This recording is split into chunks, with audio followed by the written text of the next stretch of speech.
Ming Su. You're on, I think. My mom had this cat named Ming Su. It was a Siamese cat.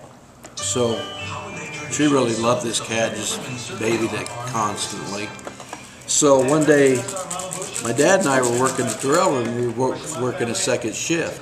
So we'd come home after work, and we'd sit around till about 1 o'clock, usually get something to eat if there was pie around or something, and talk and visit, and then we'd go to bed. Well, the next morning, we'd get up about 9:30, and we got up that morning, and we ate some breakfast, and we went out on the porch, and as we opened the door, walked out onto the porch, this dead Siamese cat's laying there. And my dad saw it and said, "Oh God," he said, "we got to get rid of that cat before your mom comes home and sees it.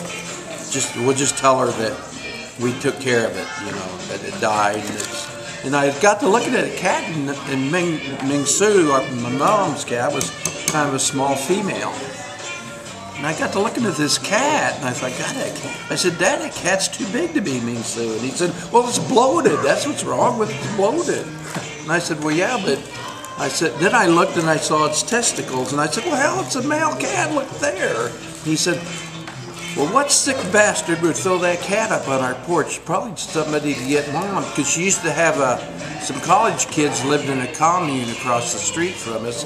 And they were always having their friends over, and they'd park all over the neighborhood. Sometimes they'd block our front of the house, the street, so she wouldn't have anywhere to park. So she was kind of fighting with the neighbors a little. So Dad said, "I wonder what sick bastard did that cat up on the porch." So I said, "Well, I don't know." He said, "Well, go get a bag and get rid of it." So I went and got a bag and put it in the bag, threw it in the trash can, back. And about 30 minutes later, I'm sitting in the kitchen. I don't know what there was a TV. I suppose I was watching TV.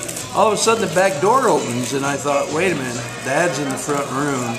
Back door's opening. What the hell's going on? So I get up and walk over to the back door. Well, here comes my mother busted through the back door, and she's bawling like "Oh, I lost my cat this morning." I said, "What?" She said, "Well, I was leaving for work, and Ming Su was laying out there in the alley." She said, "I didn't have time to bury her or anything. I just put her up on the porch, and I thought I'll bury her when I get home." And she said, I couldn't work. I was so upset. The boss sent me home, and about that time, I said, "Well, you crazy woman." And about that time, here comes Ming Su up out of the basement. She'd been in the basement all this time. She comes up meowing, meow, meow. And I said, "Mom, that was a male cat you threw up on the porch." I said, "Hey, Dad," I yelled at. Kind of hard to hear you. I yelled at, "Hey, Dad, I found the sick bastard that threw that dead cat up on our porch."